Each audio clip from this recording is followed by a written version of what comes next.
గత క్లాస్లో నిరుద్యోగం అనే అంశాన్ని డిస్కస్ చేశాము. దానికి అనుబంధంగా ఈరోజు నిరుద్యోగితలో ఉన్న కాన్సెప్ట్స్తో పాటుగా వాటికి ఉన్న స్టాటిస్టికల్ రిపోర్ట్ కూడా చెప్పడం జరుగుతుంది. ఇక్కడ స్పెషల్గా మనం నిరుద్యోగితను తీసుకున్నప్పుడు గత ఎపిసోడ్లో కంప్లీట్గా డెవలపింగ్ కంట్రీస్కి డెవలప్డ్ కంట్రీస్కి మధ్య ఉన్న వేరియేషన్ డిస్కస్ చేయడం జరిగింది. ఈరోజు అర్బన్కి రూరల్కి వేరియేషన్ ఏంటి, గ్రామీణ ప్రాంతాల్లో ఉండే నిరుద్యోగిత ఏంటి, అర్బన్లో నిరుద్యోగిత ఏంటి డిస్కస్ చేద్దాము. ఇక్కడ స్పెషల్గా సిమిలర్ కండిషన్స్లో ఉండే సిచ్యువేషన్స్తో ఉండే అన్ఎంప్లాయ్మెంట్స్ కనిపించదు. గ్రామీణ ప్రాంతంలో వేరుగా ఉంటుంది, అర్బన్లో వేరుగా ఉంటుంది. ఎగ్జామినేషన్ పాయింట్ ఆఫ్ వ్యూలో వెళ్తున్నప్పుడు గ్రామీణ ప్రాంతంలో నిరుద్యోగిత అంటే ఎలా ఉంటుంది అంటే, ఒక పనిని ఎక్కువ మంది చేస్తూ ఉంటారు కానీ వారి వల్ల వచ్చే ఉత్పత్తి చాలా తక్కువగా ఉంటుంది. అది కూడా ఒక రకమైన అన్ఎంప్లాయ్మెంట్ అని ఎకనామిస్టులు చెప్తుంటారు. ఇందులో రూరల్ ఏరియాస్లో నిరుద్యోగితను బ్రాడ్గా చెప్పాలనుకున్నప్పుడు ఒక 2 టైప్స్ కనబడుతూ ఉంటుంది. ఒకటి వచ్చేసి సీజనల్ అన్ఎంప్లాయ్మెంట్ అని చెప్తుంటారు, డిస్గైజ్డ్ అన్ఎంప్లాయ్మెంట్ అంటారు. ప్రచ్ఛన్న నిరుద్యోగిత అంటే ఒక కాలంలో పని ఉంటుంది, మరొక కాలంలో పని ఉండదు. ఇది ఆల్రెడీ డిస్కస్ చేయడం జరిగింది. తర్వాత పట్టణ ప్రాంతానికి వెళ్ళినప్పుడు పట్టణ ప్రాంతాల్లో కూడా 2 రకాల నిరుద్యోగితను బ్రాడ్గా చెప్పొచ్చును. ఒకటి పారిశ్రామిక రంగంలో ఉండే నిరుద్యోగిత అంటారు, రెండవది విద్యావంతుల్లో ఉండే నిరుద్యోగిత అని చెప్తుంటారు. ఒకసారి మనం దాన్ని బోర్డు పైన చూసినప్పుడు ఎలా ఉంటుంది అంటే ఏరియా బేస్ అని చెప్పుకుంటాము. అన్ఎంప్లాయ్మెంట్ బేసిస్ ఆన్ ఏరియా అని చెప్తుంటారు. ఇక్కడ అన్ఎంప్లాయ్మెంట్ బేసిస్ ఆన్ ఏరియా అన్నప్పుడు ఏం చేస్తామంటే, ఏరియా తీసుకొని ఈ ఏరియాలో 2 టైప్స్ ఏరియా తీసుకుంటాము. 2 టైప్స్. ఒకటి వచ్చేసి అర్బన్ ఏరియా, రెండవది రూరల్ ఏరియా. ఇక్కడ అర్బన్లో ఉండేది మళ్ళీ ఇందాక చెప్పినట్టుగా 2 టైప్స్గా చెప్పచ్చు. నెంబర్ ఆఫ్ టైప్స్ ఉంటాయి కానీ అందులో చాలా ప్రధానమైనవి 2 చెప్తుంటాము. ఒకటి వచ్చేసి పారిశ్రామిక నిరుద్యోగిత, రెండవది వచ్చేసరికి విద్యావంతుల్లో నిరుద్యోగిత. విద్యావంతుల్లో నిరుద్యోగిత, పారిశ్రామిక ఒకటి, రెండవది విద్యావంతుల్లో నిరుద్యోగిత అని 2 రకాలు ఉంటుంది. ఇది ఏరియాను బేస్ చేసుకొని ఎక్స్ప్లెయిన్ చేయబడుతున్న నిరుద్యోగిత. ఒకటి అర్బన్, మరి ఒకటి రూరల్. అర్బన్లో వచ్చేసరికి ఇండస్ట్రియల్ బేస్డ్, రెండవది ఎడ్యుకేటెడ్ పీపుల్లో ఉండే అన్ఎంప్లాయ్మెంట్ అని చెప్తుంటారు. ఇవి 2 ఎక్కువగా అర్బన్ ఏరియాస్లో కనబడుతూ ఉంటాయి. ఇవి కాకుండా రూరల్కి వెళ్ళినప్పుడు ఎలా ఉంటుంది అంటే, ఇందులో ఒక నెంబర్ ఆఫ్ టైప్స్ ఉంటాయి కానీ అందులో ప్రధానంగా 2 చెప్తుంటాం. ఒకటి ఋతు సంబంధ నిరుద్యోగిత, ఋతు సంబంధ ఇంగ్లీష్లో సీజనల్ అన్ఎంప్లాయ్మెంట్. రెండవసరికి ప్రచ్ఛన్న నిరుద్యోగిత అని చెప్తుంటారు. ప్రచ్ఛన్న నిరుద్యోగిత ఇంగ్లీష్లో disguised unemployment, seasonal and disguised. గతంలో ఎగ్జామ్లో ఈ 2 బిట్స్ కవర్ చేయబడ్డాయి. క్వశ్చన్ ఎలా ఉంటుంది అంటే, గ్రామీణ ప్రాంతాలలో అత్యధికంగా ఉండే నిరుద్యోగిత అన్నప్పుడు మాత్రము ఋతు సంబంధ నిరుద్యోగిత ఆన్సర్ చేయాలి. గ్రామీణ ప్రాంతాల్లో ఉన్నప్పుడు ఋతు సంబంధ. అలా కాకుండా వ్యవసాయ రంగంలో అత్యధికంగా ఉన్న నిరుద్యోగిత అంటే డిస్గైజ్డ్ పెట్టేయాలి. గతంలో ఈ బిట్ అడిగారు, ఈ బిట్ అడిగారు. ఇక్కడ క్లారిటీ ఏంటి అంటే, ఒక ఏరియాను తీసుకున్నప్పుడు కూడా ఆ ఏరియాలో ఉన్న డిఫరెంట్ సెక్టార్స్ని బట్టి కూడా ఆ నిరుద్యోగిత యొక్క స్టెప్ మారుతూ ఉంటుంది. దాని ఆధారంగా మనం ఆన్సర్ చేసేసుకుంటూ వెళ్ళడం చేయాలి. ఇక్కడ ఇండియాను తీసుకున్నప్పుడు ఇండియా ఈజ్ డెవలపింగ్ ఎకానమీ. ఈ డెవలపింగ్ ఎకానమీలో ఉండే సిస్టమ్ వేరుగా ఉంటుంది, డెవలప్డ్ ఎకానమీలో ఉండే సిస్టమ్ వేరుగా ఉంటుంది. ఆల్రెడీ నెట్ క్లాస్లో మనం ఈ 4 డిఫరెంట్ టైప్స్ ఆఫ్ నిరుద్యోగిత డిస్కస్ చేయడం జరిగింది. అందులో పారిశ్రామిక నిరుద్యోగిత అంటే ఇండస్ట్రియల్ సెక్టార్లోనే బ్రాడ్గా కనబడుతుంది, ఇది పారిశ్రామిక నిరుద్యోగిత. ఇక్కడ విద్యావంతుల్లో నిరుద్యోగిత అనేది మళ్ళీ మనం 2 టైప్స్ డిస్కస్ చేశాము. ఎలా ఉంటుంది అంటే, ఒకటి సాధారణంగా విద్యావంతుల్లో ఉన్న నిరుద్యోగిత, రెండవది సాంకేతిక నిరుద్యోగిత అంటారు. అంటే సాధారణ డిగ్రీ చేసిన వాళ్ళు ఉంటారు, అంటే just like degree BA PG లాంటివి చేస్తారు. మనం డిగ్రీలో BA అంటాము, MA అంటాము, ఇలాంటివి చేసినవి. ఇలాంటి కోర్స్ చేసిన అభ్యర్థులు ఖాళీగా ఉండి ఎంప్లాయ్మెంట్ దొరకలేని పక్షంలో వీరిని విద్యావంతుల్లో నిరుద్యోగిత అని పిలుస్తుంటాము. సాధారణంగా చెప్పే థింగ్ ఇది. స్పెషలైజ్గా చెప్పేది సాంకేతిక నిరుద్యోగిత అంటారు. సాంకేతిక నిరుద్యోగిత అంటే ఎలా ఉంటుంది అంటే, టెక్నికల్ ఎడ్యుకేషన్ అభ్యసించినప్పటికీ ఉపాధి లభించకపోవటము. అభ్యర్థులు ఫ్యూచర్లో వచ్చే ఎగ్జామ్లో ఇక్కడ ఇబ్బంది పడే అవకాశం చాలా ఎక్కువగా ఉంటుంది. అంటే వీటి మధ్య వేరియేషన్ ఏంటి అనే క్వశ్చన్ ఫ్రేమ్ చేసినప్పుడు చాలా ఇబ్బందులు పడే అవకాశం ఉంటుంది. ఇక్కడ this belongs to general degree like BA, MA అని చెప్పేసుకోవచ్చును. This belongs to specialized for technical education people అని చెప్తుంటారు. టెక్నికల్ ఎడ్యుకేటెడ్ పీపుల్ ఎవరు వస్తున్నారంటే మళ్ళీ బీటెక్ కానీ, ఫార్మసీ కానీ, ఎంటెక్, ఫార్మసీ లాంటి వాళ్ళు ఇందులోకి వస్తారు. ఇలాంటి టెక్నికల్ ఎడ్యుకేషన్ అభ్యసించినప్పటికీ కూడా ఉపాధి పొందలేని వారు దీని పరిధిలోకి వస్తారు. ఇక మిగతా సాధారణ డిగ్రీ చేసిన వాళ్ళందరూ కూడా దీని పరిధిలోకి వస్తారు, అంటే సాధారణ నిరుద్యోగిత పరిధిలోకి వస్తారు. ఇది broad concept of unemployment which belongs to urban areas. మళ్ళీ రూరల్కి వెళ్తే సీజనల్ అన్ఎంప్లాయ్మెంట్ అంటే నిన్న డిస్కస్ చేసినట్టుగా ఎలా ఉంటుందంటే సీజనల్ అనేది ఒక సంవత్సర కాలం తీసుకుంటే అందులో కొద్ది కాలము పని ఉంటుంది, మరికొద్ది కాలము పని లభించదు.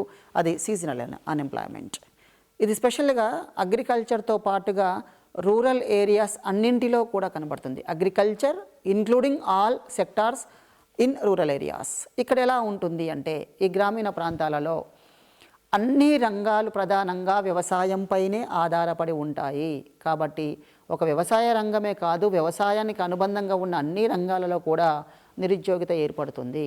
చిన్న ఎగ్జాంపుల్, ఒక జూట్ ఫ్యాక్టరీ తీసుకున్నా కూడా ఇలాంటి నిరుద్యోగిత కనిపిస్తుంది. షుగర్ మిల్ తీసుకున్నా కూడా ఇలాంటి నిరుద్యోగిత కనిపిస్తుంది. రైస్ మిల్ తీసుకున్నా కూడా ఇలాంటి నిరుద్యోగిత కనబడుతుంది. అంటే ఇక్కడ ఏంటి అంటే సంవత్సరంలో కొద్ది రోజులు పని ఉంటుంది, రిమైనింగ్ డేస్ పని లభించదు. ఇది అలా కాదు. This is quite different from above. ఇది ఎలా ఉంటుంది అంటే పని చేస్తున్నట్లుగా ఉంటారు కానీ అతని ద్వారా ఉత్పత్తి లభించదు. పని చేస్తున్నట్టు ఉంటారు కానీ అతని ద్వారా ఎలాంటి అదనపు ఉత్పత్తి లభించదు. అదే టెక్నికల్గా ఒక ఈక్వేషన్ ఇక్కడ ఉంటుంది అండి. దాన్ని ఏమంటారంటే marginal productivity of a labour is zero అని పిలుస్తుంటారు. Marginal productivity of a labour is zero అంటారు. అది తెలుగులో ఏంటి అంటే ఒక శ్రామికుడు అదనంగా పనిలో పార్టిసిపేట్ చేయడం వల్ల వచ్చే ఉత్పత్తి శూన్యంగా, జీరోగా ఉంటుంది. పని చేస్తున్నట్లే ఉంటారు కానీ అతని వల్ల ఉత్పత్తి లభించదు. ఇక్కడ టర్మ్ చాలా ఇంపార్టెంట్. ఈ టర్మ్ పేరేంటంటే ఉపాంత శ్రామికుడి ఉత్పత్తి శూన్యం అంటారు. ఉపాంత శ్రామికుడి ఉత్పత్తి శూన్యం. ఇలా శూన్యంగా ఉత్పత్తి సాధించే అందరినీ కూడా ఏమంటారు అంటే ప్రచ్ఛన్న నిరుద్యోగులు అంటారు. ప్రచ్ఛన్న నిరుద్యోగులు అంటే పని చేసినట్లుగా కనిపిస్తారు కానీ వాస్తవంగా పని చెయ్యరు అని ఇక్కడ ఎకనామిక్స్లో మీనింగ్ వస్తుంది. దీని గురించి డిస్కస్ చేసిన వాళ్ళు చాలామంది ఎకనామిస్ట్ల గురించి మనం చెప్పుకున్నాము. అందులో రాగ్నార్ నర్క్సే అనే ఒక ఎకనామిస్ట్ ఉంటాడు, రాగ్నార్ నర్క్సే. ఆర్థర్ లూయిస్ అనే ఎకనామిస్ట్ ఉంటారు, ఆర్థర్ లూయిస్. శ్రీమతి జోన్ రాబిన్సన్ అనే ఎకనామిస్ట్ ఉంటారు. వీరందరూ కూడా ప్రత్యయ నిరుద్యోగం మీద డిస్కస్ చేయడం జరిగింది. ఇక్కడ వారికి సంబంధించిన ఒక ఈక్వేషన్ చూడండి. ఆ ఈక్వేషన్ చూస్తే అది మైండ్లో ఉంచేసుకుంటే ఎగ్జామ్లో ఈజీగా ఆన్సర్ చేయొచ్చు. దాని పేరు ఏంటి అంటే marginal productivity of a labour is zero. This one is very very very very important. అసలు ఎగ్జామ్లో ఈ పదం వచ్చింది అంటే అది ప్రచ్ఛన్న నిరుద్యోగితాన్ని గుర్తుంచుకోవాల్సిన అవసరం ఉంటుంది. ఇది ఏ రంగంలో ఎక్కువగా ఉంటుంది అంటే వ్యవసాయ రంగంలో ఎక్కువగా ఉంటుంది. ఇది ఏ రంగంలో ఎక్కువగా ఉంటుంది అంటే గ్రామీణ రంగంలో ఎక్కువ ఉంటుంది. అంటే దేశాన్ని మొత్తం తీసుకున్నప్పుడు పట్టణ గ్రామీణ అని చెప్తున్నాము. ఇక్కడ గ్రామీణ ప్రాంతంలో ఎక్కువగా ఉండేది ఋతు సంబంధ నిరుద్యోగిత. గ్రామీణ ప్రాంతాలలోని వ్యవసాయ రంగంలో ఉండేది ప్రచ్ఛన్న నిరుద్యోగిత. అనగానేమి అంటే marginal productivity of a labour is zero ఉంటే అది ప్రచ్ఛన్న నిరుద్యోగిత కన్సిడర్ చేస్తూ ఉంటారు. ఇది ఒక పార్ట్. తర్వాత నెక్స్ట్ వెళ్తున్నప్పుడు ఎలా ఉంటుంది అంటే నెక్స్ట్ ఇంకా ఈ నిరుద్యోగితలో ఉండే అంశాలు తీసుకున్నప్పుడు ఎన్ఎస్ఎస్ఓ వారు ఈ నిరుద్యోగితకు సంబంధించిన అంశాలను గణాంకాలను సేకరిస్తూ ఉంటారు.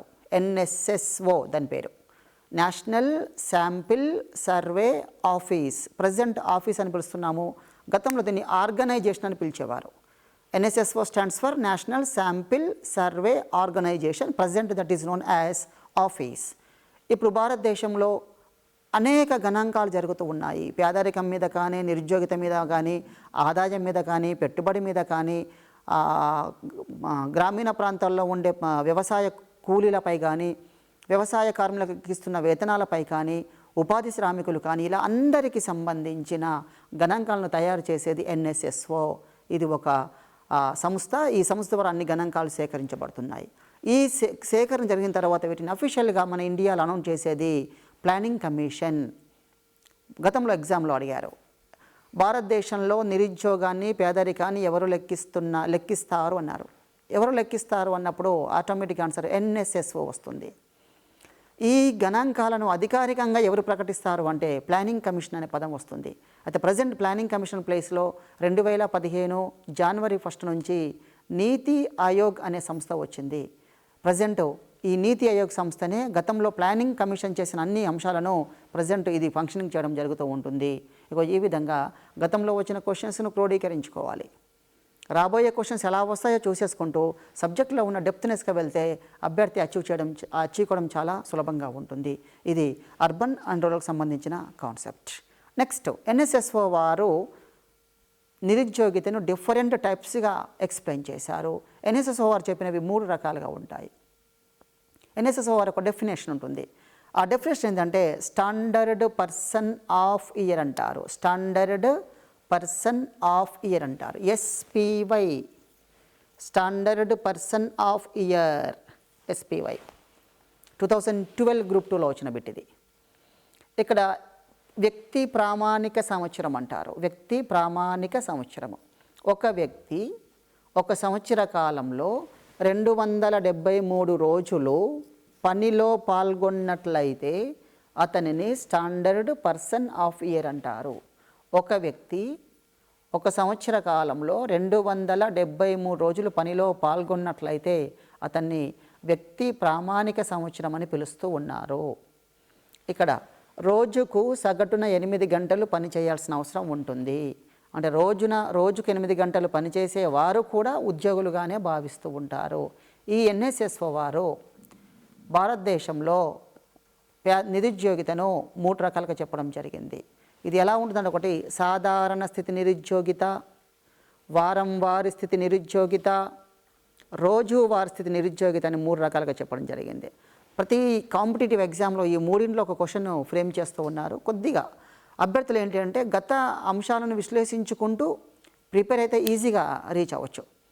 అంటే గతంలో జరిగింది ఏమీ తెలియకుండా ప్రిపేర్ అయినప్పుడు చాలా కన్ఫ్యూజన్కి లోనవుతుంది. కాబట్టి గతాంశాలను ఆధారంగా తీసుకొని విశ్లేషణ చేసుకుంటూ వెళ్తే రీచ్ అవ్వడం చాలా సులభంగా ఉంటుంది. ఇక్కడ ఒకసారి మనం బోర్డు పైన ఆ అంశాల గురించి డిస్కస్ చేద్దాము. ఎన్ఎస్ఎస్ఓ వారి ప్రకారంగా నిరుద్యోగిత 3 రకాలు.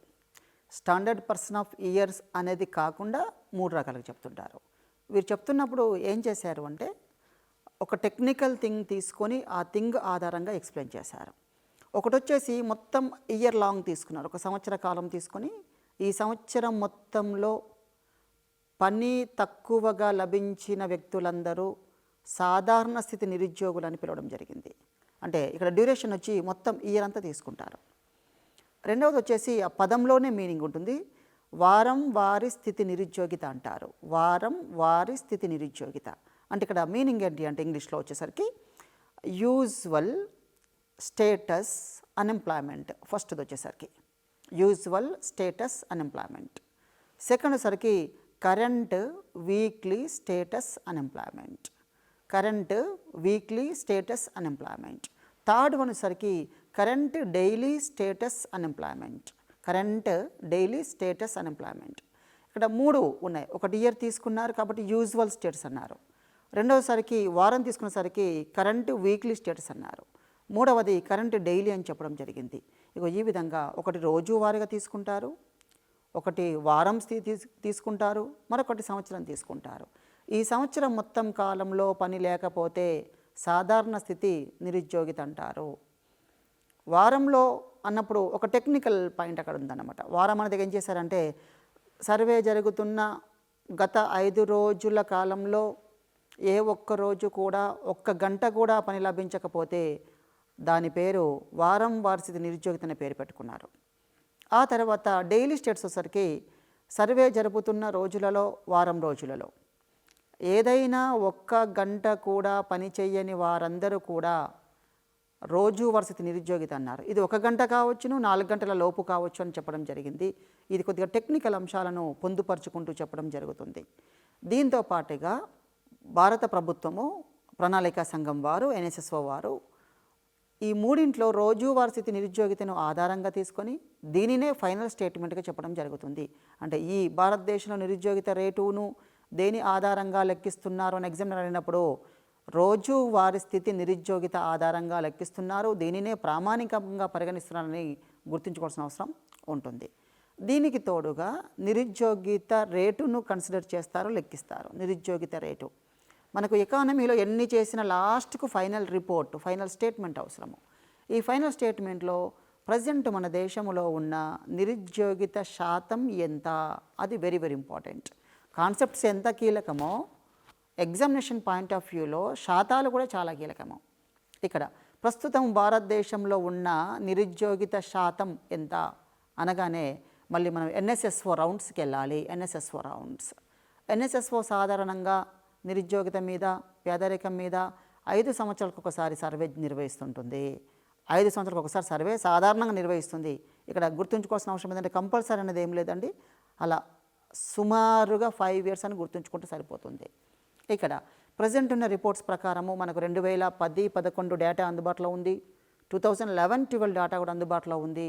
దీనికి సంబంధించిన సమాచారాన్ని ఒకసారి విజువల్గా చూద్దాము. 2004-05 సంవత్సరాన్ని తీసుకుంటే భారతదేశంలో నిరుద్యోగిత రేటు ఎంత ఉంది అనేది చూసుకుంటారు. ఇది 8.26 ఉంటుంది. 8.26% అనేది మనకు భారతదేశంలో నిరుద్యోగిత శాతము 2004-05లో. తర్వాత 2009-10లో కూడా రిపోర్ట్ తీసుకొచ్చారు. 2011-12లో ఒక రిపోర్ట్ వచ్చింది. ఇది చాలా important. This one is very very important. దీని ప్రకారం ఏంటి అంటే ప్రజెంట్ లాగా పరిగణిస్తూ ఉంటారు.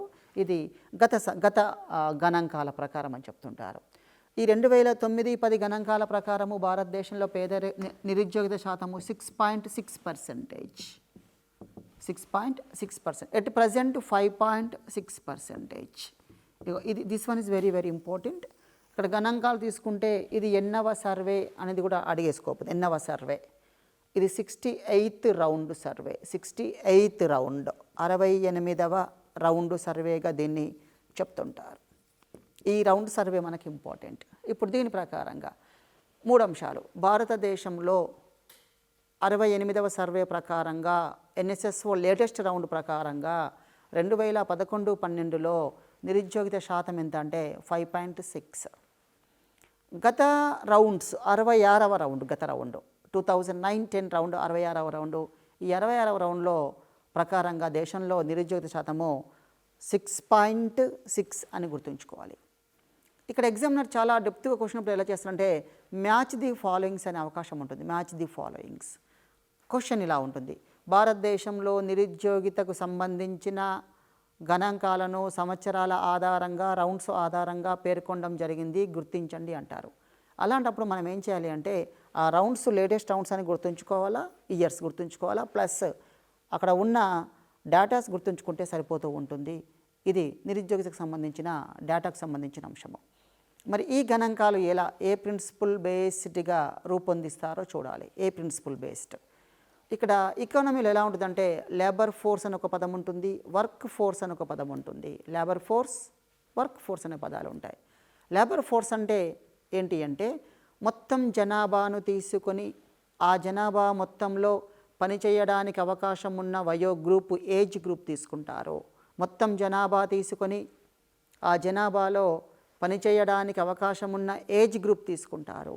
మన భారతదేశంలోనైతే 14 సంవత్సరాల కంటే తక్కువ వయసున్న వారందరినీ బాల కార్మికులుగా భావిస్తూ ఉంటారు. చైల్డ్ లేబర్ అని పిలుస్తుంటారు. 15 సంవత్సరాల నుంచి జాబ్లో కానీ యాక్టివిటీస్లో కానీ పార్టిసిపేట్ చేయొచ్చు అని ఉంటుంది. అంటే 14 సంవత్సరాలు అంతకంటే తక్కువ ఉన్నవారు 15 లోపు అన్నమాట. 15 లోపు ఉన్న వారందరూ కూడా బాల కార్మికులుగా భావిస్తుంటారు. కాబట్టి 15 సంవత్సరాల పైనుంచి ఉద్యోగితలో, ఉపాధిలో పార్టిసిపేట్ చేయొచ్చు. అలాంటి ఏజ్ గ్రూప్ తీసుకొని దాని ఆధారంగా నిరుద్యోగితను గణించడం జరిగింది. ఇక్కడ ఈ నిరుద్యోగితను గణించడంలో ఏం చేస్తున్నారంటే లేబర్ ఫోర్స్ అని ఒక పదం ఉంటుంది, వర్క్ ఫోర్స్ అని ఒక పదం ఉంటుంది. లేబర్ ఫోర్స్ అంటే మొత్తం జనాభాలో పని చేయడానికి అర్హత ఉన్న ఏజ్ గ్రూప్. ఇందులో పనిచేస్తున్న వారిని వర్క్ ఫోర్స్ అని పిలుస్తూ ఉంటారు. దీనికి ఒక ఈక్వేషన్ ఉంటుంది. ఒక ఈక్వేషన్ మనం విజువల్గా చూస్తే మొత్తం పాపులేషన్ తీసుకుంటారు, జనాభా తీసుకున్నప్పుడు కరెక్ట్ గణాంకాలు రావడం కోసమని 1000 మందిని లెక్కిస్తారు. 1000 మందిని తీసుకొని ఆ 1000 మంది జనాభాలో పనిచేస్తున్న వయోగ్రూపులను, పనిచేయడానికి అవకాశం ఉన్న వయోగ్రూపులను తీసుకోవడం జరుగుతుంది. ఇక్కడ టెర్మినాలజీ చాలా కీలకమండి. టెర్మినాలజీ పని చేస్తున్న వారు వేరే గ్రూపు, పని చేయడానికి అవకాశం ఉన్న వయోగ్రూప్ వేరేగా పరిగణిస్తుంటారు. ఈ మొత్తం జనాభా పాపులేషన్ మొత్తంలో స్పెషల్గా 1000 మందిని తీసుకొని గణాంకాలు చేస్తుంటారు. ఇందులో ఫస్ట్ది వచ్చేసి లేబర్ ఫోర్స్ అని పిలుస్తారు. లేబర్ ఫోర్స్ ఇది వచ్చేసి అవుట్ ఆఫ్ లేబర్ ఫోర్స్ అంటారు. అవుట్ ఆఫ్ లేబర్ ఫోర్స్ సింపుల్గా LF అని రాసుకుంటాము. Labour force, labour force, out of labour force. పని చేయడానికి అవకాశం ఉన్న వయో గ్రూప్. ఈ పని చేయడానికి అవకాశం ఉన్న వయో గ్రూపులో నుంచి పని చేస్తున్న వారిని సెపరేట్ చేస్తారు. ఆ పని చేస్తున్న వారినే వర్క్ ఫోర్స్ అని చెప్పొచ్చును. వర్క్ ఫోర్స్ అంటే, వర్క్ ఫోర్స్ అంటే ఏంటి అంటే పని చేస్తున్న వారు అని మీనింగ్.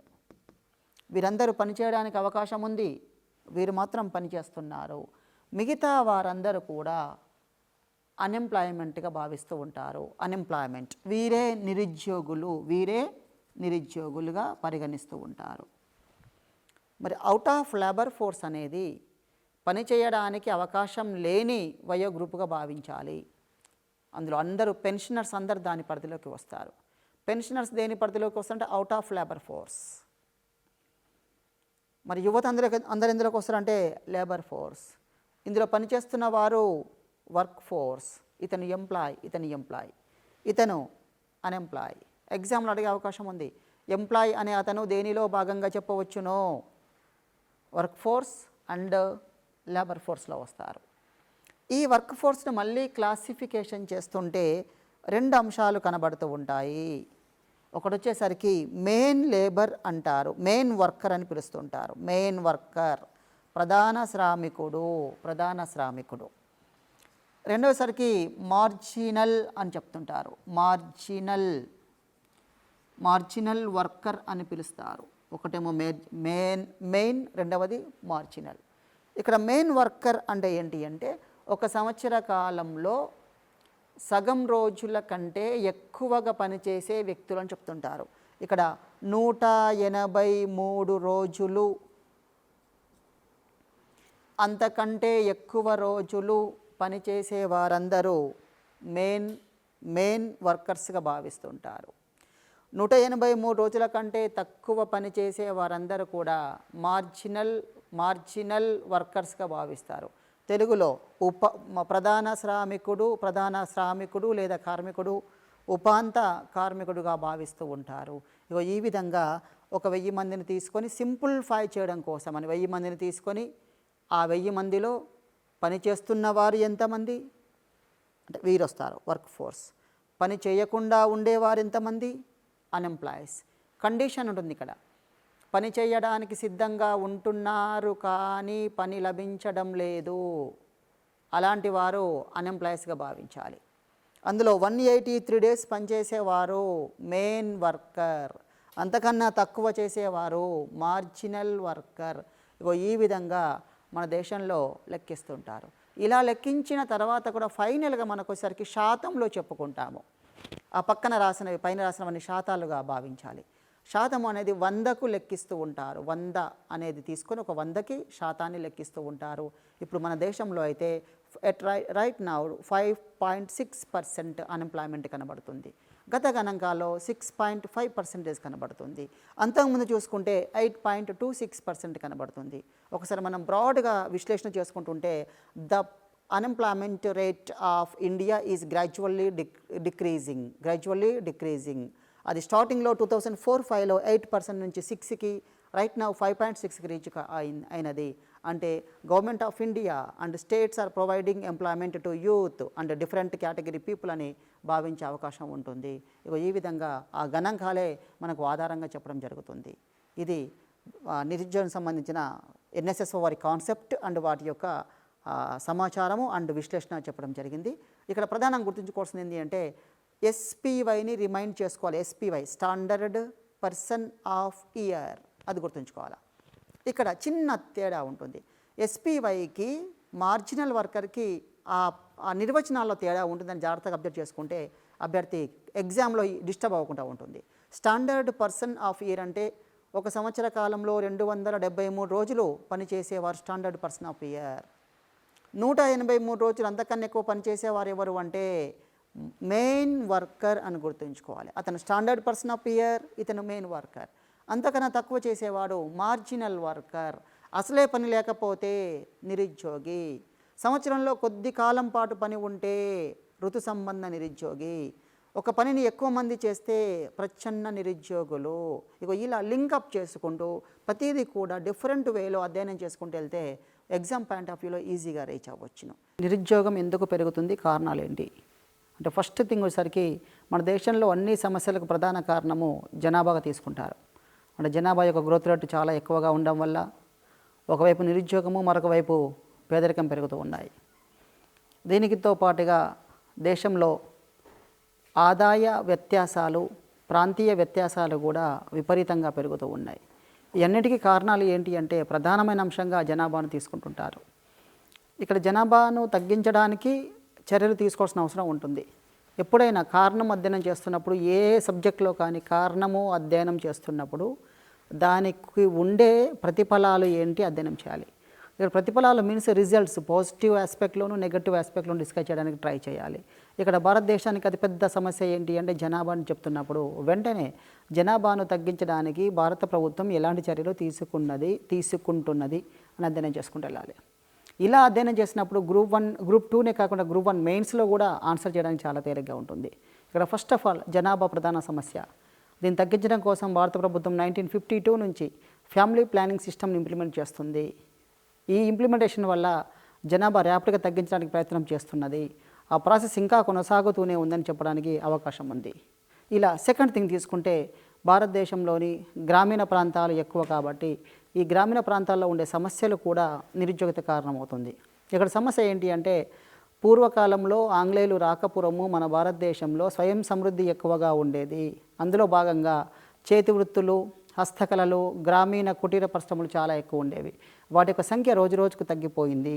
కారణం ఏంటి అంటే ఇక్కడ భారీ తరహా పరిశ్రమలు రావడము, లార్జ్ స్కేల్ ఇండస్ట్రీస్ రావడము, పారిశ్రామిక విప్లవం రావడం, అలాంటి ఎఫెక్ట్ పడడం వల్ల గ్రామీణ ప్రాంతాల్లో ఉండే చిన్న చేనేత హస్తకళలు క్షీణించిపోయాయి. ఇవి క్షీణించిపోవడం వల్ల కూడా ప్రతి ఒక్కరు వ్యవసాయంపై ఆధారపడి జీవిస్తున్నారు. ఈ వ్యవసాయ రంగంలో అనుకోకుండానే ప్రత్యక్ష నిరుద్యోగం కలుగుతుంది. ఇదొక సమస్యగా చెప్పవచ్చును. ఫస్ట్ ఒకటి జనాభా చెప్పుకున్నాము, దానికి రెమెడీ కూడా చెప్పుకున్నాము. మరొకటి గ్రామీణ ప్రాంతాల్లో ఉండే సమస్య రెండవ చెప్పుకున్నాము.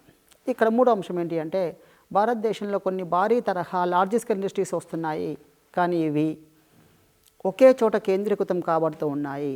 ఈ కేంద్రీకృతంను నివారించి వికేంద్రీకృత విధానాన్ని అనుసరించాలి. డీసెంట్రలైజేషన్ సిస్టమ్ తీసుకురావాలి. అంటే ఏంటి అంటే గ్రామీణ ప్రాంతాలకు విస్తరణ కార్యక్రమాలను ఇంప్లిమెంట్ చేయాలి. ఒక పట్టణ ప్రాంతంలో ఒక పరిశ్రమ ప్రారంభించి డెవలప్ చేయడం కంటే గ్రామీణ ప్రాంతంలో అన్ని చోట్ల చిన్న చిన్న పరిశ్రమలు ప్రారంభించి డెవలప్ చేస్తే ఒక దేశంలో ఆటోమేటిక్గా డీసెంట్రలైజేషన్ సాధ్యమవుతుంది. ఇలా వికేంద్రీకరణ అనుసరించినట్లయితే నిరుద్యోగత నిర్మూలించవచ్చును. ఇక్కడ మనం రెండు సైమల్టేనియస్ డిస్కస్ చేస్తున్నాము. ఒకటి కారణం ఏంటి, రెండవది ఎలా నివారించవచ్చు డిస్కస్ చేస్తున్నాము. ఇలా చేస్తున్నప్పుడు ఎగ్జామినేషన్ పాయింట్ ఆఫ్ వ్యూ ఎగ్జాక్ట్గా రీచ్ కావడం జరుగుతుంది. కాబట్టి అభ్యర్థి కూడా ఇలాగ డిస్కస్ చేయడానికి ట్రై చేసుకుంటూ వెళ్ళాలి. నెక్స్ట్ గ్రామీణ ప్రాంత పరిశ్రమలను పెంచినట్లయితే నిరుద్యోగతను తగ్గించవచ్చును. ఒకవేళ గ్రామీణ ప్రాంతాల్లో పరిశ్రమలు తగ్గితే డిఫాల్ట్గా నిరుద్యోగిత కూడా పెరుగుతూ ఉంటుంది. దీంతో పాటుగా మన దేశంలో ఉపాధి రహిత కార్యక్రమాలు అమలు చేస్తున్నారు. ఉపాధి రహిత అంటే ఎంప్లాయ్మెంట్ సోర్స్ లేకుండా ఉత్పత్తి ప్రక్రియ చేపడుతున్నారు. దీనివల్ల కూడా నిరుద్యోగిత పెరుగుతుంది. చిన్న ఎగ్జాంపుల్ ఏంటి అంటే టెక్నాలజీ రోజు రోజుకు పెరుగుతుంది. ఈ టెక్నాలజీ పెరగటం వల్ల హ్యూమన్ రిసోర్సెస్ యొక్క సంఖ్య, వాటి యొక్క పార్టిసిపేషన్ తగ్గుతుంది. ఇలా తగ్గడం వల్ల కూడా నిరుద్యోగిత పెరిగే అవకాశం ఉంది. కాబట్టి దీన్ని ఎలా అంటే మిక్స్డ్ సిస్టమ్ లాగా తీసుకొచ్చుకోవాలి. Mixed system itself is known as capital intensive system and labour intensive systems అని వస్తాయి. ఇలాంటి సిస్టమ్స్ అంటే ఒకవైపు క్యాపిటల్ని ఉపయోగించుకుంటూ మరొక వైపు శ్రామికుల సంఖ్యను పెంచుకుంటూ వెళ్తే రెండు అంశాల యొక్క కలయిక వలన డిఫాల్ట్గా అన్ఎంప్లాయ్మెంట్ రేట్ తగ్గుతుంది, ప్రొడక్షన్ రేట్ పెరుగుతూ ఉంటుంది. ఇలాంటి సిస్టమ్ను ఎంకరేజ్ చేసుకుంటూ వెళ్ళాలి. అలా కాకుండా కేవలం క్యాపిటల్ డెవలప్మెంట్ చేసుకుంటూ వెళ్ళినా లేదా టెక్నాలజీని ఎక్కువగా ఇంప్లిమెంట్ చేసినా నిరుద్యోగిత పెరిగే అవకాశం ఎక్కువగా ఉంటుంది. ఇలా అనేక సమస్యలు ఒకదానికి తోడుగా మరొక సమస్య పెరుగుతూ నిరుద్యోగితను తగ్గించడానికి బదులుగా పెంచుతూ ఉన్నాయి. ఇంకొక అంశం ఏంటి అంటే గ్రామీణ ప్రాంతములలో ఉపాధి అవకాశాలు పెంచడానికి ప్రభుత్వము చర్యలు తీసుకుంటున్నప్పటికీ అవి పూర్తిగా గ్రాస్ రూట్లోకి రీచ్ కాకపోవడం మరొక అంశంగా చెప్పొచ్చును. ఇక్కడ ప్రభుత్వం తీసుకున్న అనేక పథకాలు ఉన్నవి. ఈ పథకాలన్నీ కూడా కరెక్ట్ పీపుల్కి రీచ్ అయితే, నీడీ పీపుల్కి రీచ్ అయితే డెవలప్మెంట్ ఆటోమేటిక్గా సాధించవచ్చు, ఎంప్లాయ్మెంట్ రేట్ కూడా పెంచవచ్చు. కానీ అక్కడ రీచ్ కాకపోవడం అనేది ఒక ప్రధాన సమస్యగా చెప్పడానికి అవకాశం ఉంటుంది. ఇప్పుడు చెప్పిన ఇవన్నీ అంశాలు నిరుద్యోగిత కారణాలుగా చెప్పవచ్చు. ఒక 4-5 రఫ్గా చెప్పేసుకోవచ్చు. ఒకటి జనాభా, గ్రామీణ ప్రాంతంలో ఉపాధి కల్పన తక్కువ, భారీ తరహా పరిశ్రమలు ఏర్పాటు చేయడము, తేలికపాటి స్వయం సమృద్ధి కలిగించే పరిశ్రమలు చాలా తక్కువగా ఉండడము, గ్రామీణ ప్రాంతాల్లో వృత్తి పని వారలు ఆ ప్రధాన వృత్తి నుంచి డైవర్ట్ కావడము, ఎగ్జాంపుల్ చేతి వృత్తులు క్షీణించడము, వీటికి ప్రభుత్వం సపోర్ట్ లేకపోవడం వల్ల చేతి వృత్తులు క్షీణించిపోతున్నాయి. కాటేజ్ ఇండస్ట్రీస్ను తగ్గించడము, కాటేజ్ ఇండస్ట్రీస్ ఇప్పుడు చాలా తగ్గిపోయాయి. ఈ విధమైన అంశాలు, రూరల్ ఇండస్ట్రీస్ లేకపోవడము, దీనివల్ల ఉద్యోగిత తగ్గిపోతుంది. దానితో పాటుగా మన విద్యా విధానంలో లోపాలు చాలా ఎక్కువగా ఉన్నాయి. లోపాలు ఏంటంటే చాలా మంచి స్టాండర్డ్ ఎడ్యుకేషన్ను అందించే కెపాసిటీ లేని విద్య వస్తుంది. ఇక్కడ కారణం ఏంటి అంటే నామినల్ డిగ్రీస్ మాత్రమే వస్తున్నాయి, కానీ అభ్యర్థులకు స్కిల్స్ రావట్లేదు. ఆ స్కిల్స్ని అటాచ్ చేసుకునే విద్య అవసరము. దానికోసం ప్రజెంట్ భారత ప్రభుత్వము నేషనల్ స్కిల్ డెవలప్మెంట్ సెంటర్ని ఏర్పాటు చేసి ఇంజనీరింగ్, టెక్నికల్ స్టడీస్ అన్నింటిలో కూడా ఇలాంటి ఎడ్యుకేషన్ అడాప్ట్ చేసుకుంటూ డెవలప్ చేసుకుంటుంది. అదేవిధంగా మన స్టేట్ గవర్నమెంట్ సరికి టాస్క్ అనే ఒక విధానాన్ని తీసుకొచ్చింది. TASK Telangana academy of skills and development అని తీసుకొచ్చింది. ఇక్కడ ఇలాంటివి రావడం వల్ల డెవలప్మెంట్ చాలా వేగవంతం చేసుకునే అవకాశము ఉంటుంది. ఏదైనా సొసైటీ పైన, ప్రజలపైన, ఎడ్యుకేటెడ్ పీపుల్ పైన ఇంపాక్ట్ చూపించే విద్య కావాలి. That requires must and should the qualitative education along with job orientation. అది లేకపోవడం వల్ల దేశంలో నిరుద్యోగిత విపరీతంగా పెరుగుతూ ఉంటుంది. ఇది మన దేశంలో ఉన్న విద్యా వ్యవస్థలోని లోపము. దీంతో పాటుగా పారిశ్రామిక రంగాన్ని విస్తృతం చేయడంలో చిన్న తరహా పరిశ్రమను సపోర్ట్ చేసుకుంటూ వెళ్ళాలి. ఎస్పెషల్గా మహిళా వర్గానికి సంబంధించిన వారికి ఎంటర్ప్రీన్యూర్ స్కిల్స్ పెంచాలి. యువతలో ఎంటర్ప్రీన్యూర్ స్కిల్స్ పెంచాలి. ఇవి లేకపోవడం వల్ల నిరుద్యోగిత విపరీతంగా పెరుగుతుంది. ఒక సర్టెన్ ఏజ్ నుంచి ప్రజలందరికీ, యూత్ అందరికీ కూడా స్కిల్స్ పెంచేసుకుంటూ వెళ్తే ఆటోమేటిక్గా డెవలప్ అవుతూ ఉంటుంది. మనకు నేషనల్ వైడ్గా మంచి ఇన్స్టిట్యూట్స్ ఉన్నాయి. IITs ఉంటాయి, IIMs ఉంటాయి. Indian institute of technology, Indian institute of management లాంటి పెద్ద సంస్థలు ఉన్నవి. అలాంటి సంస్థల్లో విద్యను అభ్యసించిన ఏ అభ్యర్థి కూడా నిరుద్యోగిగా మారడం లేదు. They are earning lakhs of rupees per month. కారణం ఏంటి అంటే అక్కడ హై క్వాలిటేటివ్ ఎడ్యుకేషన్ లభిస్తుంది. Our education only learning by listening system ఉంది.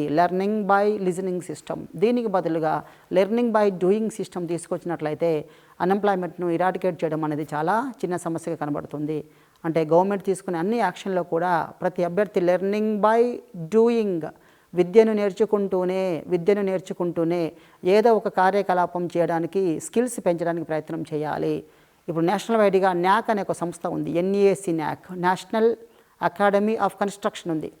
అది గ్రామీణ ప్రాంతంలో ఉండి ఫిజికల్ జాబ్ చేయడానికి అవకాశం ఉన్న పీపుల్ అందరూ కూడా ట్రైనప్ చేసి కన్స్ట్రక్షన్ సెక్టార్లో ఉద్యోగాలు కల్పిస్తూ ఉన్నారు. ఇలాంటివి చాలా అవసరం ఉన్నాయి. గత ప్రభుత్వం JKC పథకం తీసుకొచ్చింది. జవహర్ నాలెడ్జ్ సెంటర్ JKC తీసుకొచ్చారు. ఈ JKC ద్వారా స్పెషల్గా బీటెక్ కాలేజెస్లోను, ఇంజనీరింగ్ కాలేజ్లోను యువతను ట్రైనప్ చేసి సాఫ్ట్ స్కిల్స్ నేర్పించి పర్సనాలిటీ డెవలప్ చేసేసి ఇలాంటి అన్నింటి ద్వారా మంచి ఎంప్లాయ్మెంట్ను జనరేట్ చేసుకుంటూ వెళ్ళడం జరుగుతుంది. ఇలాంటివన్నీ సాధించినప్పుడు దేశంలో నిరుద్యోగాన్ని నిర్మూలించడం చాలా చిన్న సమస్యగా కనిపించవచ్చును.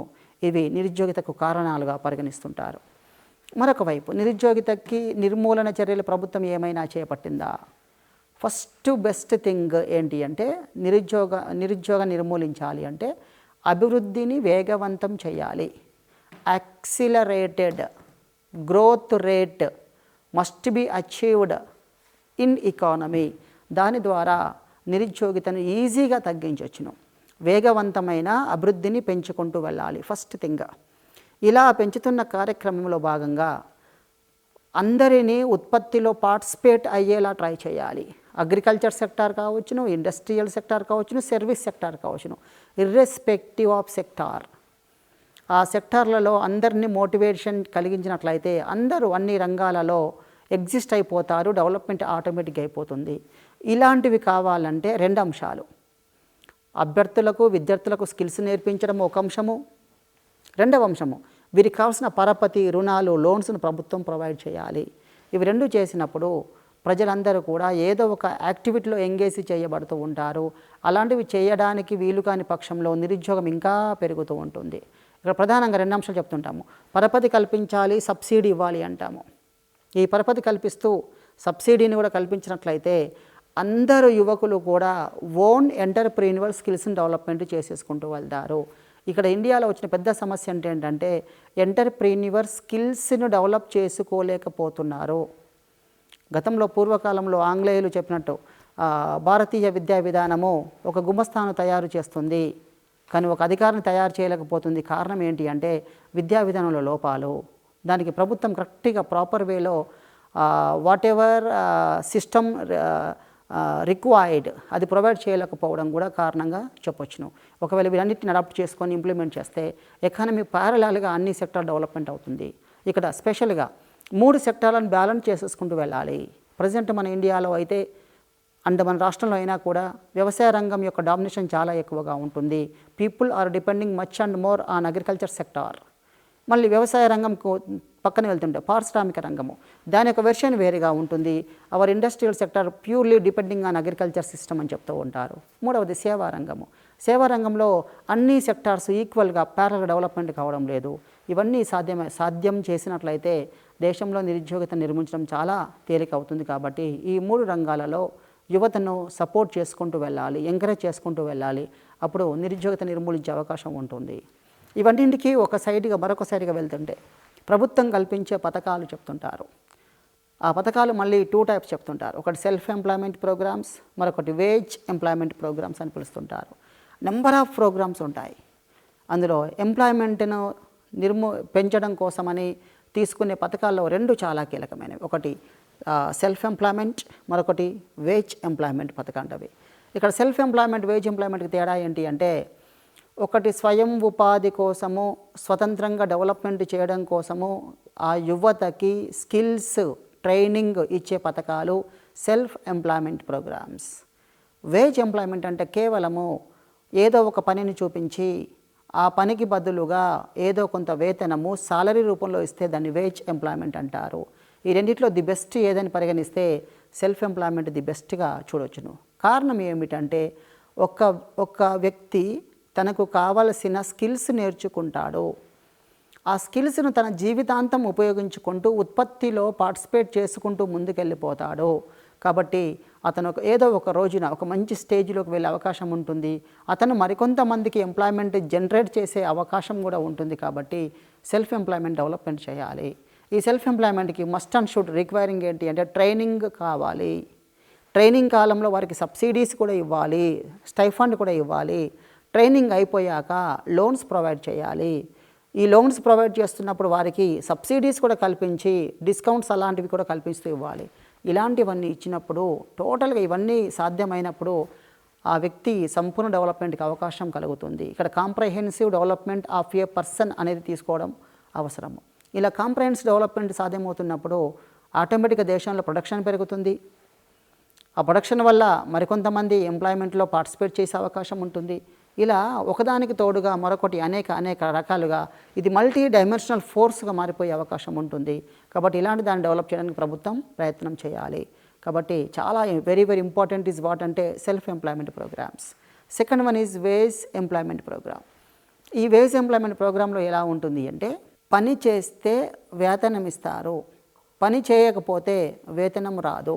అంటే ఎంత టైము కష్టపడితే అంత టైమే ఉపాధి ఉంటుంది, ఆదాయం ఉంటుంది, ఉద్యోగం ఉంటుంది. ఆ తర్వాత క్షణము ఉద్యోగం లభించదు. కాబట్టి అలాంటి వాటిని సపోర్ట్ చేయడానికంటే అలాంటి వ్యక్తులకు కూడా ట్రైనప్ చేస్తే అతను పర్మనెంట్ ఎంప్లాయ్మెంట్ జనరేట్ చేసుకోవద్దు. అంటే ఒక పర్సన్ తనంతట తానుగానే ఉద్యోగం జనరేట్ చేసుకునే అవకాశం వస్తుంది.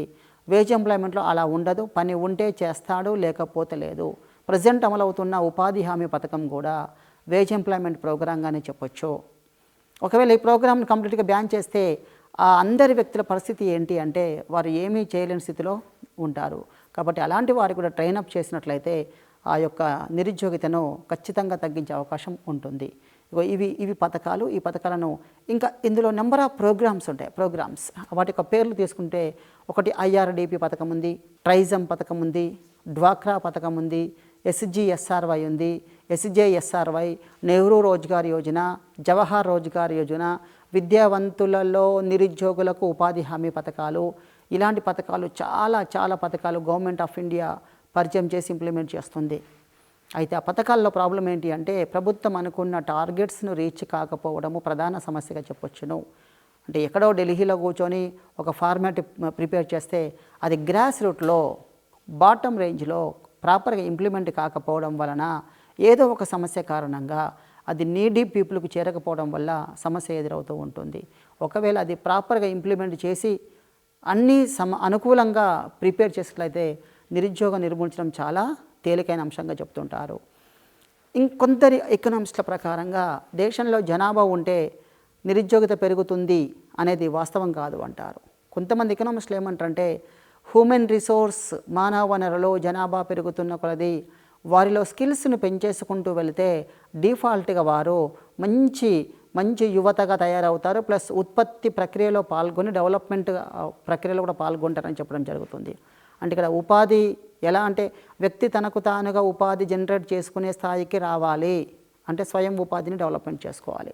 కాబట్టి జనాభా ఉన్నప్పటికీ కూడా వారికి కావాల్సిన స్కిల్స్ పెంచాలి, వారికి కావాల్సిన క్యాపిటల్ను ప్రిపేర్ చేయించాలి.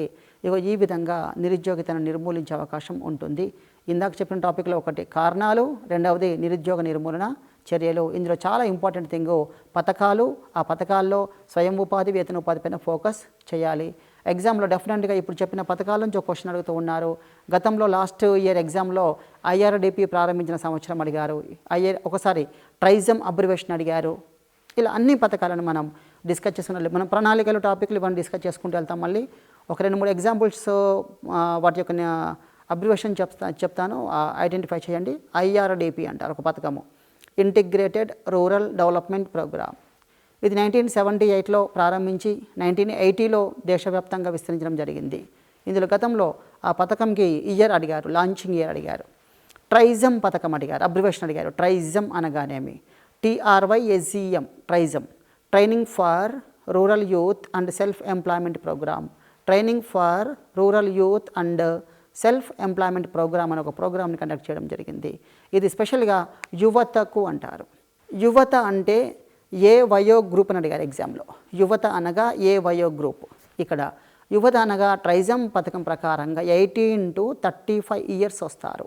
18 to 35 ఇయర్స్ వీరందరికీ ట్రైనింగ్స్ ఇవ్వాలి, సెల్ఫ్ ఎంప్లాయ్మెంట్ కల్పించాలి, సబ్సిడీతో కూడా రుణాలు కూడా ఇవ్వాలని ప్రభుత్వం సంకల్పించడం జరిగింది. ఇలా పథకాలు వస్తుంటాయి. అందులో ఉపాధి హామీకి సంబంధించి NREP ఉంటుంది, national rural employment programme. Food for work programme. ఇవి వేతన ఉపాధి. జీతం ఇచ్చేవేదైనా కూడా వేతన ఉపాధి, ట్రైనింగ్ ఇచ్చేవేదైనా సెల్ఫ్ ఎంప్లాయ్మెంట్. ఈ విధంగా పథకాలు వచ్చాయి. ఈ పథకాలు వస్తున్న క్రమంలో చాలా పథకాలు సెల్ఫ్ ఎంప్లాయ్మెంట్ పథకాలను కలిపి గ్రామీణ ప్రాంతాలకు ఒక సెపరేట్ పథకాన్ని ప్రిపేర్ చేశారు. దాని పేరు SGSY, స్వర్ణ జయంతి గ్రామ్ స్వరోజ్గార్ యోజన పథకాన్ని ఏర్పాటు చేశారు. ఈ పథకంలో అనేక పథకాలు విలీనం చేసి గ్రామీణ స్వయం సమృద్ధి కోసం ఈ పథకాన్ని ఏర్పాటు చేయడం జరిగింది. గ్రామీణ ప్రాంతాల్లో ఉండే అందరి అభ్యర్థులకు అందరికీ కూడా వేతన ఉపాధి కాకుండా స్వయం ఉపాధిని సపోర్ట్ చేసే పథకం పేరే SGSY. ఇలాంటి సేమ్ పథకం అర్బన్ ఏరియాస్ కూడా వచ్చింది. దాని పేరు SJSRY. SJSRY Swarna Jayanti Shahari Rozgar Yojana. G అంటే గ్రామీణ, జీ అనేది గ్రామ ప్రాంతాలకు సంబంధించింది. SJSRY belongs to urban areas. ఒకటి రూరల్ ఏరియాస్, మరొకటి అర్బన్ ఏరియాస్. రూరల్ దాంట్లో ఐడెంటిఫికేషన్ జీ ఉంటుంది. G stands for Gram. Swarna Jayanti, Gram Swarozgar Yojana. ఇలాంటి పథకాలే JRY ఉంది, NRY ఉంది. JRY stands for Jawahar Rozgar Yojana, NRY stands for Nehru Rozgar Yojana. Same ఇందాక చెప్పినట్టుగా SGSY రూరల్, SJSRY అర్బన్ లాగానే జవహర్ రోజ్గార్ యోజన రూరల్, నెహ్రూ రోజ్గార్ యోజన అర్బన్. ఇగో ఈ విధంగా ఉపాధి పథకాల్లో కానీ స్వయం ఉపాధి పథకాల్లో కానీ వేరియేషన్స్ ఉన్నాయి. కొన్ని అర్బన్కి, కొన్ని రూరల్కి ఉన్నాయి. ఇలా అనేక పథకాలను ఇంప్లిమెంట్ చేసుకుంటూ దేశంలో నిరుద్యోగం తగ్గించడానికి ప్రయత్నం చేస్తూ ఉన్నారు. దిస్ ఈజ్ రిగార్డింగ్ టు నిరుద్యోగిత టాపిక్. ఒక టాపిక్ నిరుద్యోగము, మరొక టాపిక్ పేదరికము. ఆల్రెడీ మనం నిరుద్యోగం డిస్కస్ చేసుకుంటూ వెళ్ళాము. నెక్స్ట్ పేదరికం అనే టాపిక్ వస్తుంది. ఈ రెండు టాపిక్స్ కలిసి సుమారుగా 13 మార్క్స్ మధ్యలో ఉంటాయి. అంటే ఇప్పుడు చెప్పబోయే పేదరికం టాపిక్ మీద కనీసం ఒక 6 క్వశ్చన్స్ వరకు పడవచ్చు. అంటే ఇక్కడ ఈ టాపిక్ ఏంటి అంటే దేశంలోని సమస్యల్లో ఒకటి. ఇందాక చెప్పుకుంది ఒక సమస్య, ఇదొక సమస్య. ఈ నిరుద్యోగం అనేది ఎక్కువగా పెరుగుతున్న కొలది పేదరికం కూడా పెరుగుతుంది. ఇందులో ఫస్ట్ డెఫినేషన్స్, మనం ఎలా నిరుద్యోగం డిస్కస్ చేసాము అలాగే అన్ని డెఫినేషన్స్ చూసుకుంటాము. ఆ తర్వాత దీని గల కారణాలను పరిశోధించుకుంటూ వెళ్తాము. దీనిపైన మన కమిటీలు వేసారా డిస్కస్ చేసుకుంటూ వెళ్తాము. వీటికి నిర్మూలన చర్యలు ఏమైనా ఉన్నాయో డిస్కస్ చేసుకుంటూ వెళ్తాము. ఫస్ట్ ఇందులో పేదరికం యొక్క నిర్వచనాలు అనగా ఇంట్రడక్షన్ చెప్తుంటాము.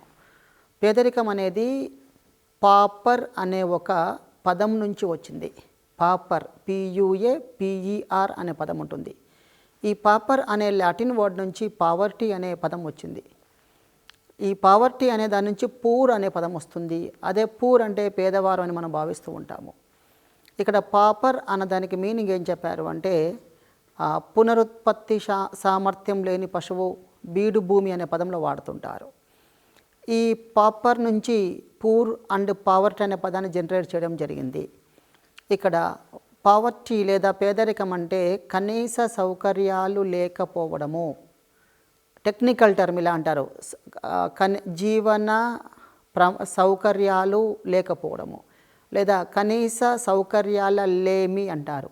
ఇంగ్లీష్లో అయితే ల్యాక్ స్టేట్ అని పిలుస్తుంటారు. ల్యాక్ స్టేట్ అంటే ఇక్కడ ప్రాబ్లం ఏంటి అంటే కనీసం అవసరం ఉన్న అవసరాలు కూడా తీర్చబడని స్థితినే పేదరికం అని భావిస్తూ ఉంటారు.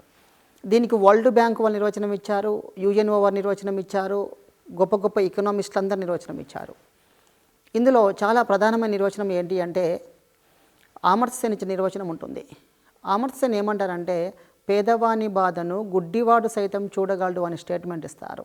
పేదవాని బాధను గుడ్డివాడు సైతం చూడగలడు అనే ఒక స్టేట్మెంట్ ఇవ్వడం జరుగుతుంది. ఆ తర్వాత MS స్వామినాథన్ నిర్వచనం ఇస్తారు. పేదరికం అనే ఒక సముద్రంలోని ఒక దీవులో ఏ ఒక్కరూ సంతోషంగా జీవించలేరు అంటారు. అంటే మన చుట్టూ పేదరికం ఉన్నప్పుడు, మన చుట్టూ అందరూ పేదవారు ఉన్నప్పుడు మన ఒక్కరం ధనవంతులమైనా కూడా స్వేచ్ఛగా, హ్యాపీగా, సంతోషంగా జీవించలేమనే వెర్షన్లో వాడుతూ ఉంటారు. ఇలా ప్రధానమైన నిర్వచనాలు డిస్కస్ చేసుకుంటూ వాటిని ఎగ్జామినేషన్ పాయింట్ ఆఫ్ వ్యూలో తీసుకుంటూ వెళ్ళాలి. ఆ తర్వాత స్వామినాథన్ అండ్ అమర్సేన్కు అనుబంధంగా ప్రణాళికా సంఘం వారు కూడా నిర్వచనాలు పొందుపరచడం జరుగుతుంది. ఇక్కడ ఎంటైర్ ఈ ప్రాబ్లమ్స్లో ఉన్న నిరుద్యోగం, పేదరికాన్ని అంచనా వేసేది NSSO అండ్ వాటికి సంబంధించిన గణాంకాలను అధికారికంగా రిలీజ్ చేసే సంస్థ ప్లానింగ్ కమిషన్. ప్రజెంట్ దాని ప్లేస్లో నీతి ఆయోగ్ రావడం జరిగింది. కాబట్టి ఈ అన్ని గణాంకాలు ఎవరు సేకరిస్తారు అంటే NSSO అని చెప్పుకోవాల్సిన అవసరం ఉంటుంది. ఎవరు వీటిని అధికారికంగా ఆమోదిస్తారు అంటే ప్రణాళికా సంఘం అని చెప్పవలసిన అవసరం ఉంటుంది. ఇక్కడ దీనికి సంబంధించి కొన్ని సంస్థలు ఇచ్చిన నిర్వచనాలు జస్ట్ ఒకసారి విజువల్గా చూస్తుంటాం. ఇక్కడ స్పెషల్గా ఏంటి అంటే వరల్డ్ బ్యాంకు వారి నిర్వచనం చాలా ప్రధానమైంది. వరల్డ్ బ్యాంక్ నిర్వచనం ఒకటి, కనీస జీవన ప్రమాణ స్థాయిని కూడా పొందలేని వారు పేదవారు అంటారు వరల్డ్ బ్యాంక్ వారు. కనీస జీవన ప్రమాణ స్థాయిని కూడా పొందలేని వారు పేదవారు. ఇక్కడ కనీస జీవన స్థాయి అంటే ప్రతి వ్యక్తికి కావాల్సిన కనీస అవసరాలు ఒక 3 చెప్పుకుంటారు ఎకనామిక్స్లో. కూడు, గూడు, గుడ్డ అంటారు. ఫుడ్, క్లాతింగ్ అండ్ షెల్టర్ అని ఉంటాయి. ఈ 3 కనీసం ప్రతి వ్యక్తికి అవసరము. అలాంటివి తీర్చుకోలేని పక్షంలో వారిని పేదవారు అని భావిస్తూ ఉంటారు. దాంతోపాటుగా హ్యూమన్ రిసోర్స్ డెవలప్మెంట్ HDR ఈ రిపోర్ట్లో భాగంగానే ప్రతి దేశానికి HDI రూపకల్పన చేస్తుంటారు, హ్యూమన్ డెవలప్మెంట్ ఇండెక్స్. ఈ ఇండెక్స్లో మన స్థాయి ప్రజెంట్ 130th ర్యాంక్ ఉంది. 130th. ఈ HDR వాళ్ళు ఇచ్చిన రిపోర్టు ఏంటి అంటే ఒక వ్యక్తి తనకు కావలసిన స్వేచ్ఛ స్వాభిమానము పొందగలగాలి. అలాంటి స్వేచ్ఛ స్వాభిమానము పొందలేని వ్యక్తులు ఎవరైనా పేదవారుగానే భావిస్తూ ఉంటారు. అంటే వ్యక్తికి కావాల్సిన సంపూర్ణమైన స్వేచ్ఛ స్వాభిమానము, తను స్వతంత్రంగా జీవించే కెపాసిటీ, ఇతరుల నుంచి గౌరవం పొందడము, ఇవన్నీ కూడా ఒక వ్యక్తిలో చాలా కీలకమైన అంశాలు. ఇవన్నీ తను అచీవ్ చేసుకున్నాడు అంటే అతను ధనవంతుడిగా భావించబడుతూ ఉంటారు. 2 ఎకనామిక్స్ ఇచ్చిన నిర్వచనాలు, 2 సంస్థల నిర్వచనాలు చూడడం జరిగింది. ఆ తర్వాత ఈ పేదరికంలో కాన్సెప్ట్స్ కనబడుతూ ఉంటాయి, బేసిక్ కాన్సెప్ట్స్. ఈ కాన్సెప్ట్స్ అన్నీ కూడా ఇందాక ఇచ్చిన నిర్వచనంలో నుంచే వచ్చినవి ఉంటాయి. నిర్వచనాన్ని డిఫైన్ చేసుకుని నిర్వచనం అనుబంధంగా వచ్చిన కాన్సెప్ట్స్ మనకు కనబడుతూ ఉంటాయి. మళ్ళీ ఒకసారి పేదరికం అంటే లేమి స్థితి, ల్యాక్ స్టేట్, కనీస అవసరాలు లేకపోవడము. మళ్ళీ స్పెషల్గా కూడు, గూడు, గుడ్డ లేకపోవడము. Lakh state means food, shelter and clothing. ఇవి లేకపోతే వారినే పేదవారు అని పిలుస్తూ ఉంటారు. వీటిని అనుసంధానం చేసుకుంటూ కాన్సెప్ట్స్ తీసుకురావడం జరిగినది. ఈ కాన్సెప్ట్స్లో 2 కాన్సెప్ట్ చాలా కీలకమైనది. ఒకదాని పేరు అబ్సల్యూట్ పావర్టీ, మరొక దాని పేరు రిలేటివ్ పావర్టీ అంటారు. అబ్సల్యూట్ పావర్టీ, రిలేటివ్ పావర్టీ అని 2 టైప్స్ ఉంటుంది.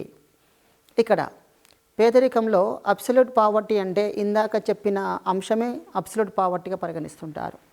ఏదైనా ఒక కుటుంబానికి కానీ ఒక వ్యక్తికి కానీ కావలసిన కనీస సౌకర్యాలు అవసరాలు తీర్చుకోలేని స్థితిలో ఉన్న వారందరూ కూడా పేదవారుగా భావిస్తూ ఉంటారు. ఇక్కడ ఈ అబ్సల్యూట్ పావర్టీ అనేది పేద దేశాలకు వర్తించే భావన, డెవలపింగ్ కంట్రీస్కి వర్తించే భావనగా భావించవచ్చును. ఇక్కడ ఎలా ఉంటుంది అంటే కాన్సెప్ట్స్లో ఇలా ఉంటుంది. పావర్టీ 2 టైప్స్ చెప్తుంటాము. ఒకటి నిరపేక్ష, రెండవది సాపేక్ష అని చెప్తుంటారు. ఇక్కడ ఇదే ల్యాక్ స్టేట్. ఇందాక చెప్పిన 3 అంశాలు లభించకపోవడమే నిరపేక్ష పేదరికము. ఇది డెవలపింగ్ కంట్రీస్కి సంబంధించింది. గతంలో క్వశ్చన్ అడిగారు, భారతదేశానికి సంబంధించిన పేదరిక భావన ఏదని అడిగారు. అది నిరపేక్ష అవుతుంది. ఇంగ్లీష్లో అబ్సల్యూట్ పావర్టీ అంటారు. ఇది not only in India, all developing కంట్రీస్కి, ఆల్ బ్యాక్వర్డ్ కంట్రీస్కి, ఆల్ లో ఇన్కమ్ కంట్రీస్కి సంబంధించిన భావన. అంటే ప్రజలకు కావలసిన సౌకర్యాలు తీర్చుకోబడదు, అలాంటిది నిరపేక్ష పేదరికము. రెండవ వైపు వెళ్తే సాపేక్ష పేదరికం అని పిలుస్తుంటారు. అబ్సల్యూట్ అండ్ రిలేటివ్ పావర్టీ అంటారు. Relative poverty. ఇక్కడ సాపేక్ష పేదరికం అంటే ఏంటి అంటే ఇక్కడ ఈ సమస్యలన్నింటిని తీర్చుకుంటారు, కానీ ఒకరితో మరొకరు కంపేర్ చేసుకుంటూ ఉన్నట్లయితే పేదవారుగా కనిపిస్తారు. వారి పేరే సాపేక్ష పేదవారు అంటారు. టెక్నికల్ టర్మ్ ఉంటుంది, సాపేక్ష పేదరికానికి టెక్నికల్ టర్మ్ ఉంటుంది. ఆ టెక్నికల్ టర్మ్ ఏంటి అంటే పై 5 నుంచి 10% ఆదాయ వర్గాల వారిని, పై 5 నుంచి 10% ఆదాయ వర్గాల వారిని, క్రింది 5 నుంచి 10% ఆదాయ వర్గాల వారిని గ్రూపింగ్గా చేసుకుంటారు. పై above group and bottom group, top group and bottom గ్రూప్గా తీసుకుంటారు. తీసుకొని ఈ ఇద్దరి మధ్య ఆదాయాన్ని కంపేర్ చేసుకుంటూ వెళ్తారు. ఇలా చూసినప్పుడు అక్కడ పేదరికం అనేది కనిపిస్తూ ఉంటుంది. ఇప్పుడు ఒక ఆఫీస్లో పనిచేసే బాస్ తీసుకుంటే ₹1,00,000 వేతనం వస్తుంది. అందులో పనిచేసే ఒక అసిస్టెంట్ యొక్క వేతనం తీసుకుంటే 30,000 వస్తుంది. ఇద్దరిని కంపేర్ చేసినప్పుడు ఆ ఇద్దట్లో ఆఫీస్ బాస్ అనే అతనికి ఆదాయం ఎక్కువ వస్తుంది, ఇతనికి ఆదాయం తక్కువ వస్తుంది. ఈ విధంగా కంపేర్ చేసి చెప్పేదే రిలేటివ్ పావర్టీ అని పిలుస్తుంటారు. టెక్నికల్గా మళ్ళీ ఒకసారి అండి, మొత్తం ఎంటైర్ కమ్యూనిటీ లేదా సొసైటీని 2 పార్ట్స్గా చేసుకోవచ్చు. ఒకటి టాప్ గ్రూప్, బాటమ్ గ్రూప్. ఈ ఎగువ 5-10% ఆదాయం వచ్చే గ్రూపును, తక్కువ 5-10% వచ్చే ఆదాయ గ్రూపును కంపేర్ చేసినప్పుడు ఇద్దరి మధ్య వ్యత్యాసం కనబడుతుంది. దానినే సాపేక్ష పేదరికం అంటారు. ఇక్కడ టెక్నికల్ వెర్షన్లో చాలా తేడా ఉంటుంది. ప్రతి ఒక్కరిని కంపేర్ చేసుకుంటూ వెళ్ళినా కూడా పేదరికం అనేది కనబడుతూ ఉంటుంది. అసలే డబ్బు లేనివాడు, ఎలాంటి జీవన స్థితిని పొందలేనివాడు నిరపేక్ష పేదవాడు. డబ్బు ఉండి అన్నీ రీచ్ అయినాక ఇంకా ఉన్నత స్థితికి ప్రయత్నం చేసేవాడు సాపేక్ష పేదవారు. ఇలా అంటే ప్రపంచంలో ప్రతి ఒక్కరు పేదవారు కనబడుతుంటారు. టాప్ పర్సన్ బిల్ గేట్స్ నుంచి తీసుకుంటే ప్రతి ఒక్కరు కంపేర్ చేసుకుంటూ సెకండ్ పర్సన్ కంపేర్ చేసుకుంటూ పోతే ఇద్దరి మధ్య ఒక రకమైన వ్యత్యాసం కనబడుతుంది, ఆదాయ వ్యత్యాసం కనబడుతుంది. దానినే ఇన్కమ్ ఇన్ఈక్వాలిటీస్ అంటారు. ఇన్కమ్ ఇన్ఈక్వాలిటీస్, ఆదాయ అసమానతలు. ఈ ఆదాయ అసమానతలు అనేది సాపేక్ష పేదరికానికి సంబంధించినది. గతంలో గ్రూప్ 2 క్వశ్చన్ అండి. సాపేక్ష పేదరికం అనేది దేనిని సూచిస్తుంది అని క్వశ్చన్ అడిగారు. ఆదాయ వ్యత్యాసాలు లేదా ఆదాయ అసమానతలు, ఇంగ్లీష్లో ఇన్కమ్ ఇన్ఈక్వాలిటీస్ని చూపిస్తుంది. ఇద్దరి వ్యక్తుల మధ్య ఉండే ఆదాయ వ్యత్యాసమే సాపేక్ష పేదరికము. ఇందాక చెప్పింది, ఎలాంటి సౌకర్యం లేకపోతే నిరపేక్ష పేదరికము. కనీస జీవన స్థాయిని పొందలేని వారు నిరపేక్ష పేదవారు. కనీస జీవన స్థాయిని పొందినాక ఇంకా ఉన్నతమైన స్థాయికి ప్రయత్నం చేసేవారు నిరపేక్ష పేదవారు. ఫస్ట్ వాడికి సమస్య చాలా ఎక్కువ, స్ట్రగుల్ ఫర్ ఎగ్జిస్టెన్స్ అన్నమాట, చాలా స్ట్రగుల్.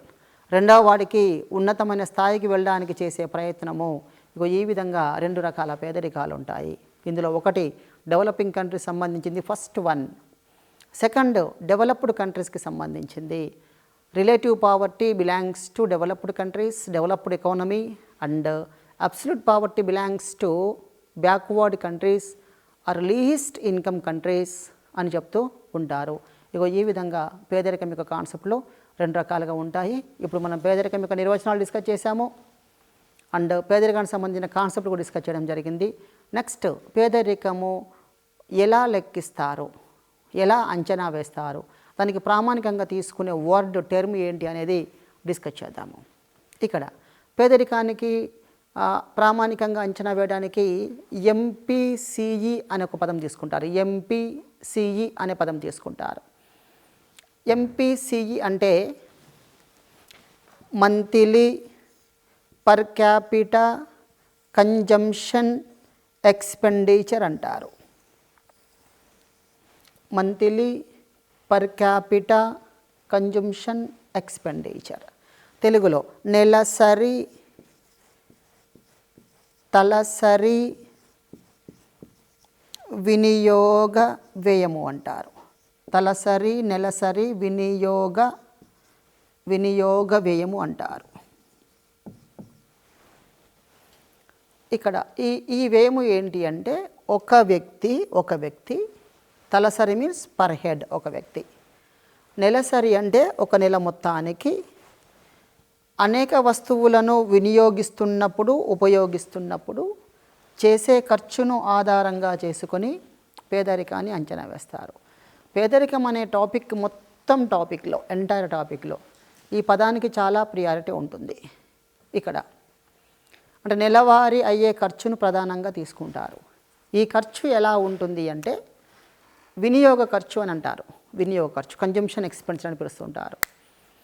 ఇది ఎప్పటి నుంచో కౌంట్ చేసుకుంటూ వస్తున్నారు, కానీ ఇది రోజువారీ ఎక్స్పెండిచర్ పెరగటం వల్ల, కాస్ట్ ఆఫ్ లివింగ్లో తేడాలు రావడం వలన ఈ యొక్క గణాంకాలు మార్చుకుంటూ వెళ్తుంటారు. మార్చుకుంటూ వెళ్తారు. 1960s అంచనా వేసినప్పుడు రూరల్ ఏరియాస్కి వేరుగా ఉండేది, అర్బన్ ఏరియాస్కి వేరుగా ఉండేది. అప్పటి నుంచి మొదలుకుంటే ఇప్పటికి కూడా ఈ మంత్లీ పర్ క్యాపిటా ఎక్స్పెన్స్ అనేది వేరువేరుగా ఉంటుంది. అర్బన్లో కాస్ట్ ఆఫ్ లివింగ్ చాలా ఎక్కువ, రూరల్లో కాస్ట్ ఆఫ్ లివింగ్ చాలా తక్కువగా ఉంటుంది. వీటిని ఆధారంగా చేసుకొని ఈ పేదరికాన్ని అంచనా వేస్తూ ఉన్నారు. గతంలో 1960స్లో కౌంట్ చేసినప్పుడు ఎలా ఉండేది అంటే ఒక నెలను తీసుకొని, ఇప్పుడు కూడా నెలకే అండి, అప్పుడు కూడా నెల 1 మంత్ తీసుకున్నారు. ఒక నెలకి 15 రూపాయలు ఖర్చు పెట్టే గ్రామీణ ప్రాంత వాస్తవ్యుడు పేదవాడు కాదు. 22.5 ఖర్చు పెట్టే పట్టణ ప్రాంతవాసుడు కూడా పేదవాడు కాదు. అది మ్యాక్సిమం సీలింగ్ లాగా పెట్టేసుకొని ఈ కన్జంప్షన్ ఆధారంగా, ఈ ఖర్చు ఆధారంగా పేదరికాన్ని అంచనా వేస్తూ ఉన్నారు. మళ్ళీ ఒకసారి, గతంలో 15 రూపాయలు గ్రామీణ ప్రాంత వారు పర్ మంత్, పట్టణ ప్రాంత వారికి 22.5 రూపాయలు పర్ మంత్ తీసుకోవడం జరిగింది. This is per head per month. Doubt వస్తుంది చాలామందికి, పర్ హెడ్ ఒక వ్యక్తిని తీసుకున్నప్పుడు ఫ్యామిలీలో చాలామంది ఉంటారు కదా, దెన్ వాట్? అప్పుడు ఆ అమౌంట్ ఇంటూ మల్టిఫై విత్ 5 చేస్తే ఆటోమేటిక్గా మనకు ఒక ఫిగర్ వచ్చేస్తుంది. ఈ విధంగా పేదరికాన్ని అంచనా వేస్తారు. పోయినసారి 2012లో డైరెక్ట్ బిట్ అడిగారండి, భారతదేశంలో పేదరికాన్ని లెక్కించడానికి అనుసరిస్తున్న పద్ధతి ఏదని అడిగారు. ఆ పద్ధతి MPCE, monthly per capita consumption expenditure. ఇక్కడ ఇంకొక అంశము, ఈ పర్ క్యాపిటా ఎక్స్పెండిచర్ కాన్స్టెంట్గా ఉంటుందా, పెరుగుతూ ఉంటుందా అంటే అది క్రమంగా పెరుగుతూ వస్తుంది. ప్రజెంటు 68వ రౌండ్ సర్వే రిపోర్ట్స్ అందుబాటులో ఉన్నాయి. 68th NSSO రిపోర్ట్స్ అందుబాటులో ఉన్నాయి. ఈ రిపోర్టు 2011-12కు సంబంధించింది. దీని ప్రకారంగా మన దేశంలో ఒక రోజుకి గ్రామీణ ప్రాంతవాసుడికి, ఒక రోజుకు పట్టణ ప్రాంతవాసుడికి తీసుకునే అమౌంట్ మార్చేశారు. ప్రజెంట్ గ్రామీణ ప్రాంతాల్లో వారికి 816 రూపాయలు పర్ మంత్, పట్టణ ప్రాంతం వారికి 1000 రూపాయలు పర్ మంత్గా లెక్కించడం జరిగింది. అంటే యావరేజ్గా పర్ డేకి 27 rupees for rural people and 32 rupees per urban పీపుల్గా తీసుకుంటున్నారు. అంటే ఎకానమీ భాషలో ఎలా ఉంటుంది అంటే, ఒక రోజుకి గ్రామీణ ప్రాంత వాస్తవ్యుడు 27 రూపాయల కన్నా తక్కువ ఖర్చు పెట్టినట్లయితే అతను పేదవాడు. నెలకి 816 రూపాయలు ఖర్చు పెట్టలేని వారందరూ కూడా పేదవారు అని పరిగణిస్తూ ఉంటారు. ఒకవేళ 5గురు ఉంటే ఇంటూ 5 చేసుకుంటే ఆటోమేటిక్గా వచ్చేస్తుంది. అదే పట్టణ ప్రాంతంలోకి వెళ్తే 32 రూపీస్ పర్ డే తీసుకుంటారు. పట్టణ ప్రాంతంలో 32 రూపాయల కంటే తక్కువ ఖర్చు చేసే వారందరూ కూడా పేదవారే అని చెప్తూ ఉన్నారు. ఇక్కడ అది నెలకు వచ్చేసరికి 1000 రూపీస్ అవుతుంది. నెలకు ఒక వ్యక్తి 1000 రూపాయలు ఖర్చు చేస్తే ధనికుడు, లేకపోతే పేదవారు. ఇలాంటి వారిని ఎకానమీ భాషలో BPL అంటారు. BPL, below poverty line. Below poverty line. ఈ రేఖ పేరు పావర్టీ లైన్ అంటారు. Poverty line. ఆ రేఖకు దిగువన ఉండే వారందరూ కూడా బిలో పావర్టీ లైన్, ఆ రేఖ పైన ఉండే వారందరూ కూడా అబోవ్ పావర్టీ లైన్ అంటారు. Below poverty line, above poverty line. అంటే this classification is done on the basis of MPCE అని చెప్పొచ్చు. ఆ విధంగా క్లాసిఫికేషన్ చేస్తున్నారు. ఇప్పుడు అర్బన్లో అయితే రోజుకు 33 రూపీస్ అవుతుంది. రోజుకి 33 రూపీస్, నెలకి 1000 రూపీస్ తీసుకుంటారు. 5గురు ఉంటే ఎలా అంటే 1000 into 5 అంటే 5000 రూపీస్ ఆ ఫ్యామిలీ ఖర్చు పెట్టాలి, లేకపోతే వారందరూ కూడా పేదవారిగానే భావిస్తూ ఉంటారు. అది BPL ఫ్యామిలీ అని పిలుస్తుంటారు. బిలో పావర్టీ లైన్ ఫ్యామిలీగా పరిగణిస్తూ ఉంటారు. ఇలాంటి BPL ఫ్యామిలీస్ కోసము కేంద్ర ప్రభుత్వము, రాష్ట్ర ప్రభుత్వము అనేక పథకాలను ప్రవేశపెడుతుంది. నిరుద్యోగితలో డిస్కస్ చేశాము, స్వయం ఉపాధి పథకాలు, వేతన ఉపాధి పథకాలు. ఈ పథకాలన్నీ ఇలాంటి BPL పీపుల్ కోసమే రూపొందించబడడం జరిగింది. వీరి ప్రకారంగానే, ఈ యొక్క అంచనాల ప్రకారంగానే ఎంతమంది పేదవారు ఉన్నారు, ఎంత శాతం పేదవారు ఉన్నారు, ఒకటి ప్రజలను సంఖ్య రూపంలో చెప్తారు, దేశంలోని శాతం రూపంలో చెప్పి వారికి ప్రయోజనం కల్పించడానికి ప్రభుత్వం ప్రయత్నం చేస్తుంది. 2 ప్రభుత్వాలు, రాష్ట్ర ప్రభుత్వాలు, కేంద్ర ప్రభుత్వాలు సంయుక్తంగా అభివృద్ధిని చెందడానికి ప్రయత్నం చేస్తూ ఉన్నాయి. ఈ విధంగా మన భారతదేశంలో పేదరికం కనబడుతూ ఉంటుంది. అయితే ఇక్కడ పేదరికాన్ని, పావర్టీ లైన్ని అంచనా వేయడం కోసమని నీలకంఠరత్ అండ్ దండేకర్ అనే ఎకనామిస్ట్లో, నీలకంఠరత్ మరియు దండేకర్ అనే ఎకనామిస్ట్లో పేదరిక రేఖను రూపొందించారు. ఈ పేదరిక రేఖ ఎలా ఉండేది అంటే, అది దాని యొక్క డిజైన్ ఎలా చేశారు అంటే, గ్రామీణ ప్రాంతంలో ఒక్క వ్యక్తి ఒక రోజుకు 2400 క్యాలరీల ఆహారాన్ని తీసుకోవాలి. గ్రామీణ ప్రాంతంలో ఒక వ్యక్తి ఒక రోజుకు 2400 క్యాలరీల శక్తినిచ్చే ఆహారం తీసుకోవాలి. పట్టణ ప్రాంతంలో అయితే 2100 క్యాలరీల శక్తినిచ్చే ఆహారం తీసుకోవాలి. అంతకంటే తక్కువగా ఆహారం తీసుకునే వారందరూ కూడా పేదవారుగానే పరిగణిస్తారు. వీరినే బీపీఎల్ అని పిలుస్తుంటారు, బిలో పావర్టీ లైన్. ఇక్కడ అన్నింటికి ప్రధానం ఏంటంటే పేదరిక రేఖనే ప్రధానంగా వస్తుంది. ఆ పేదరిక రేఖను ఆధారంగానే క్లాసిఫికేషన్ అది చేయడం కూడా జరుగుతూ ఉంటుంది. ఇగో ఈ విధంగా పేదరికం అనగానేమి, నిర్వచనాలు ఏంటి, అండ్ ఆ పేదరికానికి పేదరికంలో ఉన్న కాన్సెప్ట్స్ ఏంటివి, ఆ పేదరికానికి లెక్కించే రేఖ ఏంటి, పేదరికానికి మెజర్ చేసే final thing MPCE, monthly per capita consumption expenditure ఆధారంగా, ఇవన్నింటి ఆధారంగా పేదరికాన్ని మనం అధ్యయనం చేయాల్సిన అవసరము ఉంటుంది. ఈ కాన్సెప్ట్ తర్వాత నెక్స్ట్ మళ్ళీ పేదరికం పైన వేసిన కమిటీలు ఉంటుంది, అండ్ పేదరికాన్ని కొలిపించే కులమాన పద్ధతులు ఉంటుంది. ఒకసారి రిమైండ్ ఏంటి అంటే, నిరపేక్ష పేదరికం అభివృద్ధి చెందుతున్న వెనుకబడిన దేశాలకు వర్తిస్తుంది. ఉదాహరణకు ఇండియా, పాకిస్తాన్, బంగ్లాదేశ్ ఇలాంటి డెవలపింగ్ కంట్రీస్ అన్నీ వస్తాయి. అదే అభివృద్ధి చెందిన దేశాలకు కనిపించే పేదరికం ఏంటి అంటే సాపేక్ష పేదరికము. అమెరికా లాంటి developed countries, America, Singapore, Switzerland లాంటి డెవలప్డ్ కంట్రీస్కి వస్తుంటాయి. అయితే ఇక్కడ ఈ యొక్క సాపేక్ష పేదరికాన్ని ఆదాయ అసమానతలకు సంబంధించిన సూచిక అంటారు.